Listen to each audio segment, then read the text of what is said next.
Hey guys, Infidel1258 here. Today I want to share with you a clip from our recent Splinterlands TV live event. In this one, we're going to talk with the audience on Splinterlands TV about whether the recent proposal 34 and the bronze and silver lower league reward nerfs were bad or good, and for that matter, whether there's still opportunity to earn at those lowest levels. Clearly, I think there is. But this is a great debate between the audience and myself, and even the audience with the audience. So I think you're going to want to stick around and stay tuned for this one. Like and subscribe. Have an amazing day. God bless. Oh, I don't agree on that. Proposal 34, it's only to give existing diamond players more rewards, not really for lower league players. There's not enough cards for everyone to reach champion or even diamond. So Eldon's talking about I think he doesn't like the new reward changes. I mean, it just is what it is, like it was passed and that's just the way it is. But the thing is, that is what the game was always intended to be. Like Splinterlands was really clear. They always really wanted to make this a game where you had to go deeper and deeper to get the most rewards. And so I hope we shouldn't be surprised by what they did there. Plus, I would say that there is still significant rewards at bronze and silver, even if they aren't as good as they were last month. Because people who are new to the game, who have been here since 2021, might not recognize, but bronze used to give you 1 loot chest a day and 5 loot chests a season, and they had a 1 in 10 chance of dropping a card, which meant that you probably got 1 card every season. That's ridiculous, but that was the odds. That's what the game was. That's what you got for playing this game. And you didn't get DEC either, by the way, for a period of time. You got nothing but like 1 credit and maybe 1 card every season. And that was bronze. But now at bronze, you can play bronze and get 30, 40, 50 chests. And they're going to have a 23% chance of having a card inside of them. So Eldon, I just, there's still huge rewards for people at bronze. It's just not going to be SPS.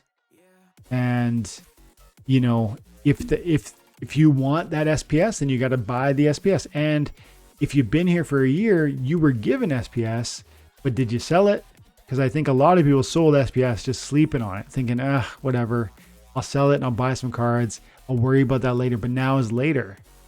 So I mean, the proposal 34 is what it is. It's a done deal.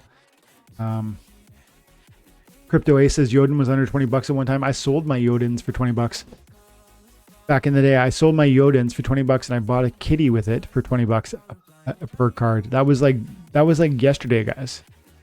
So, all the talk around but only the old cards have really, no, guys, stop it. You're wrong. Just stop it. I meant existing champion players. Only give existing champion players more rewards. I definitely agree. You're right, Eldon, that the champion level payouts are going to be really huge. And in some sense, that might seem unfair. But I would say that you want this game to have massively significant payouts for the highest level of achievement, because it attracts talent, investment, and commitment. That's what you want in your economy.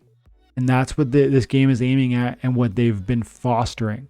And that's a beautiful thing, because when the game takes care of its whales, every new player has to remember they themselves will be a whale in 4 or 5 years if they take this game seriously.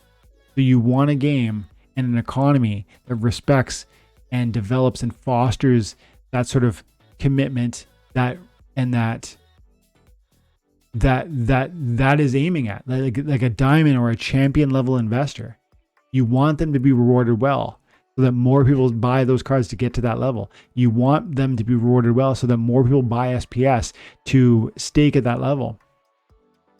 So is it perfect? I don't know if it's perfect, but it is happening. And in the meantime, even my bronze warriors out there, guys, you guys are going to get great things, but it might feel crappy because it's not going to be the same SPS that you're used to. but it's going to be a lot of cards and you've gotten used to that. And so you think, oh yeah, so what? but there's going to be a lot of cards there, and that's not the way it used to be. So I hope the new guys, the brand new guys, the Bronzies, the Silver Warriors recognize there is significant opportunity for you here also. Wow, you guys really fired up after that chat around the salt mines. Way too many comments for me to get to, and we've only got 7 minutes left. Cimarron says, people act like Proposal 34 is cutting the legs off of bronze and silver players. It isn't. It's adjusting the payouts where it should be. Bronze and silver players have 10 to 100x their rewards even after Proposal 34 with the rank reward changes.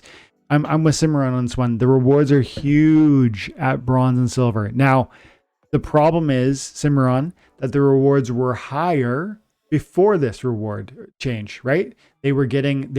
Before this reward change, they were eligible for SPS and for the card payouts that they were receiving. Now they're going to be eligible for just really pretty well exclusively the cards. But I would argue, and I feel firm about this point, that is a gigantic financial opportunity for a Bronzy to be earning. It's really crazy what Bronzies are getting paid now to play this game. It's beautiful because we want new players to come in. But guys, stop it with the talk around like, oh, bronze is really like they're not getting anything, or silver. Wow, I'm not getting anything at silver. No, yes, you are. You're getting tons. You're getting tons, way more than was ever historically the case. Way more. And then you look at tournaments and you say, you feel like you're not getting enough rewards. Well, go ahead and find a silver tournament or a bronze tournament, by the way, which is paying out dozens of, SPS. Let's look at one. Let's look at one right here. A bronze level, or this is a novice level, Untamed and Chaos Legion only. For 10 DC, you could potentially win, your DC back or some SPS. And there's only 89 participants in that thing. I mean, it's like this is practically a free tournament, and there's opportunities to multiply your investment here. And so there is crazy opportunity in front of you. The question is, are you really actively investing your time and attention to find? And I think if you were, all of the bronzies and silver guys would just be like, wow, this is crazy. Like, what a ridiculous game is paying me to play it. This is wild. That's the appropriate attitude. And at least in my opinion, and it always was, and it is my opinion now. That's why I'm so excited about it. Butter says, I'm in gold and diamond. I'm gold and diamond player. I can't rent there also on my scholar for $2 a day. You have to reward asset owners and skill. People being new is not a reason to reward them from our ecosystem. Yeah. So he's saying you can get to gold or diamond for relatively cheap, and the rewards can be significant there. So downtown detail. They should increase the SPS in diamond and champ and decrease below, but also kick more simple cards to noobs as opposed to merits when people don't start in guilds. I mean, that's a fair critique, and maybe that's something they could try, but I think you're sleeping. If you say that, I think you're sleeping on Gladius cards. Being in a guild is going to very soon, I think next week or very soon, it's going to start paying SPS. I think it might be October. And so you should be in a guild. If you're not, you should be. And you should want those merits, because those gladiator cards are actually meaningful. They give you collection power. They give you cool new opportunities to win. They're going to do gladiator specific tournaments. Again, that's another financial opportunity for you to extract value for your time and attention. So many good conversations, guys.